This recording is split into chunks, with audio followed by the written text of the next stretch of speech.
بات آپ سے کر رہا ہوں, یہ بھی ہمارے مذہب کا حصہ ہے. اپنی باڈی کو بہت زیادہ چھوئی موئی بولو مت بناؤ.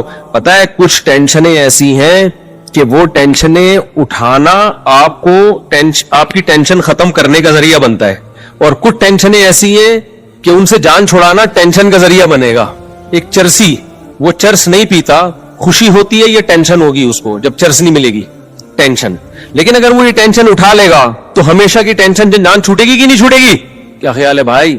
جو سگریٹ پینے کی ٹینشن, سگریٹ پینے کا عادی ہے, وہ جب سگریٹ نہیں پیے گا تو خوشی ہوگی یا ٹینشن ہوگی؟ ٹینشن ہوگی. لیکن یہ ٹینشن چند دن اٹھا لے تو یہ بہت بڑی ٹینشنوں سے اس کو نجات دے گی, خرچہ بچ جائے گا اس کا. اور وہ جو اس کی سگریٹ نہ ملنے پر طبیعت خراب ہوتی تھی وہ طبیعت خراب ہونا بند. سگریٹ پینے کے بعد جو اس کو سکون ملتا تھا وہ سگریٹ پیے بغیر ہی ملنا شروع ہو جائے گا. کیا خیال ہے بھائی؟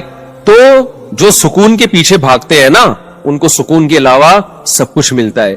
میں نے اور آپ نے یہ دیکھنا ہے کہ اللہ رسول کا حکم کیا ہے, بس اس کو فوکس کرو گے تو سکون آپ کے پیچھے بھاگے گا. ابھی لوگ سکون مارکیٹوں میں جا کے خریدنے کی کوشش میں, یہ خریدنے والی چیز نہیں ہے, دل اللہ کے ہاتھ میں ہے. نبی صلی اللہ علیہ وسلم نے فرمایا کہ انسان کا قلب بین اصبعی الرحمن, رحمان کی 2 انگلیوں کے بیچ میں ہے, 2 انگلیوں کے بیچ میں, جس طرف کو چاہتا ہے پلٹا دیتا ہے. تو اس لیے ہم نے فوکس کرنا ہے اللہ اس کے رسول کے حکم کو. یہاں ایک اور بات میں آپ سے عرض کروں, ہم سکون تلاش کرتے ہیں کھانے پینے میں, تبھی آج کا مسلمان ہر وقت جگالی کرتا ہے. کیا خیال ہے؟ بولو نا کیا ہو گیا؟ ہر وقت کیا کرتا ہے؟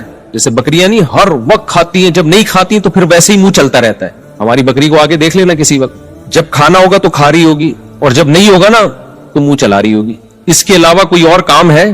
اور مینگنیاں بنا بنا کے نکال رہی ہوگی. ادھر کھائے گی, اتنی مینگنیاں نکالتی ہے نا بکری, کھائے گی نکالے گی ادھر سے مینگنیاں بنا کے, تو دودھ بھی بنا کے نکالتی ہے الحمدللہ. تو انسان بھی نا آج کا سکون کی تلاش میں چاہتا ہے کہ ہر وقت کچھ نہ کچھ کھاتا رہے. یہ مزاج شریعت نہیں ہے, یہ سکون حاصل کرنے کا نیچرل طریقہ بولو نہیں.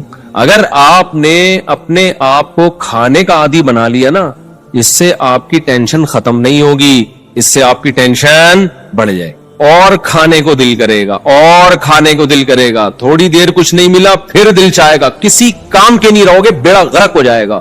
اس لیے ہماری شریعت میں کوئی ایک حدیث بھی ایسی نہیں ہے, کوئی ضعیف حدیث ہی ہو جس میں کھانے کی فضیلت ہو کہ کھانا کھانا ثواب ہے, کہیں بھی نہیں ملتا.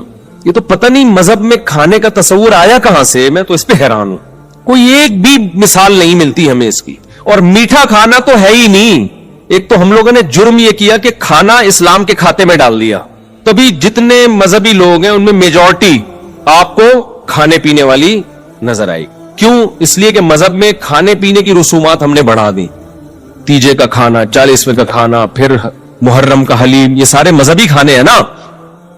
بھائی جان کیا ہو گیا؟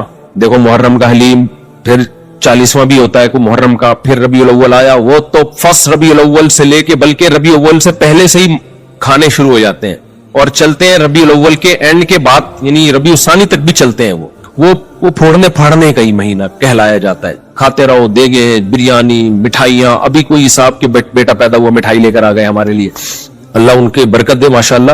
مٹھائیوں کا رواج ختم کرو. سمجھتے ہو یہ مٹھائی جو ہے ہمارے مذہب سے میچ نہیں. ہمارے مذہب سے پتہ ہے کیا چیز میچ کرتی ہے؟ گوشت, جس سے وزن نہیں بڑھتا. ہمارے نبی نے بچہ پیدا ہونے پر مٹھائی کا حکم دیا یا بکرا کاٹنے کا حکم دیا ہے؟ بولتے کیوں نہیں؟ گوشت. تو ہمارے نبی تو ہمیں گوشت خور بنانا چاہتے ہیں جس سے وزن بڑھتا نہیں ہے, اور ہم کیا کرتے ہیں؟ ہر خوشی پہ کیا کر رہے ہوتے ہیں؟ مٹھائی. تو ہم لوگوں کو لڈو بنانا چاہتے ہیں. کیا خیال ہے بھائی؟ ہم لوگوں کو کیا بنانا چاہ رہے ہیں؟ لڈو. 3 میٹھے ہیں جو شریعت میں جس کی فضیلت ہے کہ انجیر ہے, جس کا اللہ نے قرآن میں بڑا زبردست ذکر کیا. انجیر میں جس ٹائپ کا گلوکوز ہوتا ہے وہ ایک الگ ٹائپ کا ہے, جو ڈاکٹر کی اس کو الگ نام دیتے ہیں. دوسرا ہے شہد, اس میں بھی ڈیفرنٹ ٹائپ کا گلوکوز ہوتا ہے. اور تیسری چیز ہے کھجور, اس میں دونوں طرح کا گلوکوز ہوتا ہے. تو اس کے علاوہ تو ہمیں نہیں ملتا کوئی. ادھر سے آپ صلی اللہ علیہ وسلم نے کوئی جلیبی کبھی کھائی ہو, یا کبھی آپ صلی اللہ علیہ وسلم نے برفی کھائی ہو, مٹھائیوں کے نام ہے ہی نہیں. کھا لیں آپ, ہم بھی کبھی کبھار کھا لیتے ہیں, اس پہ مذہب کا لیبل بولو. یہ میرا بیان جو ہے نا, آپ کہیں گے مفتی صاحب کس ٹائپ کا بیان لے کے بیٹھ گئے ہو آپ. یہ میں وہ باتیں آپ کے سامنے کر رہا ہوں جو ہماری سوسائٹی کی نیڈ ہے. دیکھو اسلام کی خوراکوں پہ اگر غور کرو گے نا تو پتا چلے گا کہ اسلام آپ کو ایکٹیو بنانا چاہتا ہے، اسلام آپ کو سست نہیں بنانا چاہتا. ہمارے جو دیندار حضرات ہیں یا مسلم قوم ہے ان کی خوراکیں ایسی ہیں کہ یہ کمبخت چست ہو ہی نہیں سکتے. تو جو چست نہیں ہو سکتا وہ مذہب پہ کیسے عمل کر سکتا ہے؟ نہیں آ رہی میرا خیال ہے بات. مذہب میں نا سستی منع ہے. نبی صلی اللہ علیہ وسلم نے فرمایا اللہم انی اعوذ بک من الجبن ومن الکسل، اے اللہ بزدلی سے بھی تیری پناہ مانگتا ہوں اور سستی سے بھی تیری پناہ مانگتا ہوں. اسلام ایک پورا پیکیج ہے.